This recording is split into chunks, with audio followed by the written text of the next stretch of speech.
স্থায়ীকরণ হয়েছে, একইভাবে কিন্তু আমরাও ছিলাম। শুধুমাত্র রেজিস্ট্রি অফিসের নকল অফিসদের স্থায়ীকরণ হয়নি, এটাও কিন্তু সত্য। এই রেজিস্ট্রি অফিস, এক একটি রেজিস্ট্রি অফিস 6 জন স্টাফ নিয়ে কিন্তু পরিচালিত হয়। আমরা যারা নকল অফিস রয়েছি, আমরা যদি সহযোগিতা না করি, ওই রেজিস্ট্রি অফিসের পার্মানেন্ট স্টাফ যে 6 জন রয়েছেন, তাদের পক্ষে আদৌ কখনো কোনোভাবেই সম্ভব নয় একটি অফিস পরিচালনা করা। আমরা সর্বোচ্চ ভূমিকা রাখি। আপনারা যারা এখানে রয়েছেন, আমরা যারা এখানে রয়েছি নকল অফিস হিসাবে, আমরা রেজিস্ট্রি অফিসে প্রত্যেকটি কর্মকাণ্ডের সঙ্গে অঙ্গাঙ্গি ভাবে জড়িত। আমাদেরকে বাইরে রেখে রেজিস্ট্রি অফিস চলতে পারে না। তাই আমাদের এই দাবিটা শুধুমাত্র আমাদের এমপিসের যে টাকা তোলা হয় রেজিস্ট্রি মধ্য দিয়ে সেখানেই সীমাবদ্ধ নয়।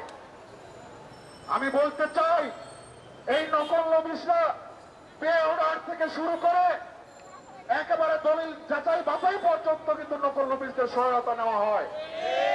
ওই ইন্ডেক্স বানাও করা হয়, ওই ইন্ডেক্সটাও কিন্তু নকল অফিসদেরকে দিয়ে করানো হয়। আমরা রেজিস্ট্রি অফিসের প্রত্যেকটি কাজের সঙ্গে অঙ্গাঙ্গি ভাবে জড়িত। অথচ আমাদের যখন যে দাবি ন্যায্যতার ভিত্তিতে যখন আমরা প্রস্তাব করি, উপস্থাপন করি, তখন কিন্তু আর আমাদের স্যারেরা কথা শুনেন না।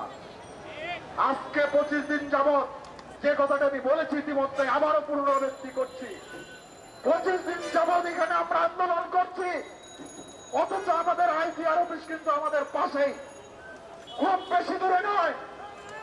ওই আইটিআর অফিস থেকেও কিন্তু একজন প্রতিনিধি পাঠিয়ে আমাদেরকে আশ্বস্ত করতে পারতেন, সেটাও আশ্বস্ত করেননি এখনো পর্যন্ত। আমরা যে সত্যিকার অর্থে বৈষম্যের শিকার হচ্ছি, এই 25 দিনের আন্দোলনের মধ্যে তা আরো স্পষ্টভাবে প্রস্ফুটিত হয়েছে। আমরা আমাদের যে কথাগুলো বলছি, এটা অত্যন্ত যৌক্তিক ন্যায্যতার ভিত্তিতে কথা বলছি, এটা আরো স্পষ্ট হয়েছে। আমরা বৈষম্যের শিকার হচ্ছি, এটা আরো স্পষ্ট হয়েছে। যেহেতু আমরা বিশ্বাস করি, আইনানুগ ভাবে আমরা স্বীকার করি এবং রেজিস্ট্রি অফিসের সকল কাজের সঙ্গে আমাদের অঙ্গাঙ্গি জড়িত থাকার নিয়ে এই রেজিস্ট্রি অফিসকে সচল রাখায় আমরা সর্বোচ্চ ভূমিকা পালন করি। সবকিছু মিলে আমাদের যে দাবি, এই দাবি একটি পরিপূর্ণভাবে ন্যায্যতার ভিত্তিতে একটি যৌক্তিক দাবি। যেহেতু যৌক্তিক দাবি, সেক্ষেত্রে আবারও বলছি, আমাদের এই যৌক্তিক দাবি বাস্তবায়ন না হওয়া পর্যন্ত আমরা আমাদের অবস্থান থেকে এক চুল নড়ে যাব না ইনশাআল্লাহ। প্রয়োজনে আজকের যে সংখ্যাগরিষ্ঠতা রয়েছে, আগামী দিনের আন্দোলনে এই সংখ্যাগরিষ্ঠতা আরো বেশি বাড়িয়ে দিয়ে আমরা জানান দিব, আমরা সারা বাংলাদেশের নকল অফিস ঐক্যবদ্ধ রয়েছি এবং আমাদের দাবি বাস্তবায়ন না হওয়া পর্যন্ত আমরা ঘরে ফিরে যাব না, যাব না, যাব না ইনশাআল্লাহ।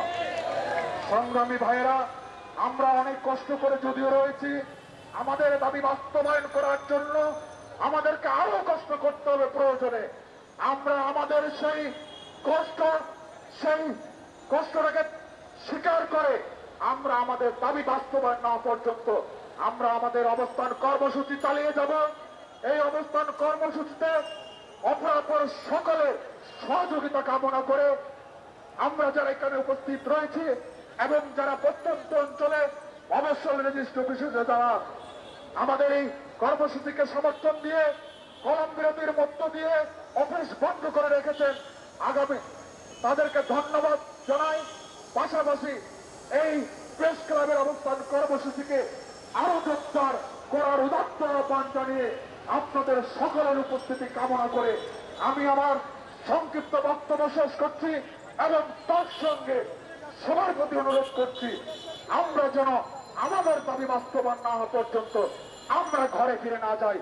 এই উদাত্ত আহ্বান রেখে সকলের সুস্বাস্থ্য দীর্ঘায়ু কামনা করে আমি আমার সংক্ষিপ্ত বক্তব্য শেষ করছি। ধন্যবাদ সবাইকে।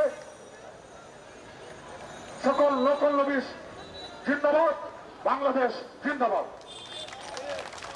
ধন্যবাদ বড় ভাইকে। বড় ভাই তীক্ষ্ণতামূলক সুন্দর মতো বক্তব্য রাখছেন। এবার আপনাদের মাঝে বক্তব্য রাখবেন সিনিয়র বড় ভাই, তার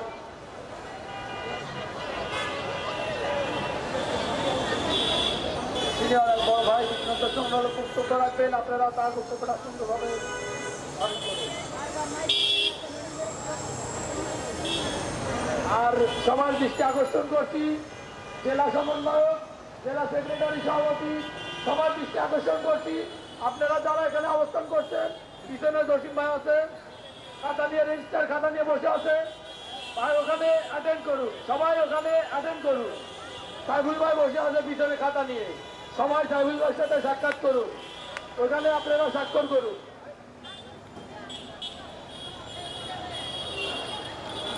বিসমিল্লাহির রহমানির রহিম। বৈষম্য বিরোধী নকল নবীজ পরিষদ কর্তৃক আয়োজিত এক দফা এক দাবি নকল নবীজদের চাকরি স্থায়ীকরণের দাবিতে আজ 25তম দিনে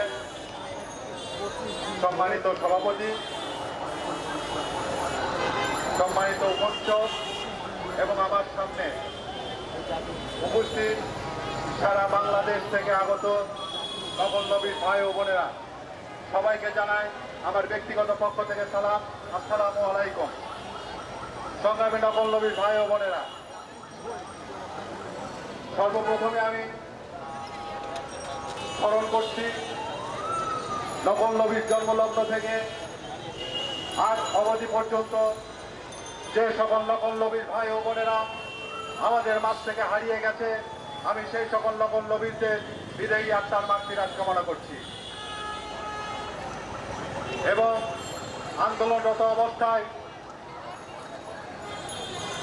আমাদের যে সকল নকল নবীর ভাই ও বোনেরা ইতিমধ্যে অসুস্থ হয়ে বিভিন্ন হাসপাতালে চিকিৎসাধীন আছেন, আমি তাদের সুস্থতা কামনা করছি।